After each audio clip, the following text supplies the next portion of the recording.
Hello again. So today's video is an unboxing of a new fountain pen that I recently purchased.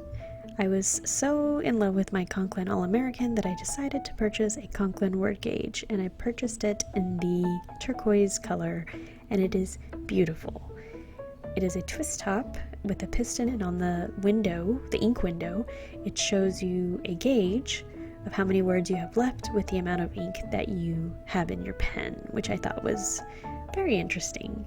But when I first was trying to figure out which ink to fill it with, I was kind of struggling because I do have a lot of green pens and a lot of green inks, but I just didn't want to fill this pen with an ink that I already have filled in another one. So I was kind of struggling, trying to figure out if I needed to switch out inks, but I decided to go with the Diamine Green Umber. And right when I was writing with it, I noticed that it was a very flowy nib with a very wet ink, which I think Diamine is a wet ink normally, but it does write a little bit differently than my flex nib on my All American. The All American omniflex nib is not as flowy as the nib on my new word gauge. And in this writing sample, I was just trying to test out my ability in writing in a different font.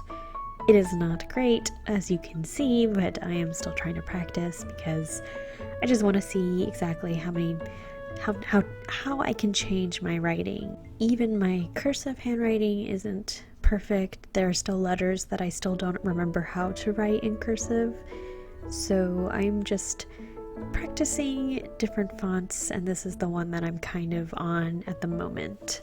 But yeah, this nib is really interesting. I like how it looks when it writes. The ink is showing up really dark, and you can't really see the shading of the ink in my Earl Grey at the top, but it's a really fun pen and I'm excited to add it to my collection. It matches pretty well.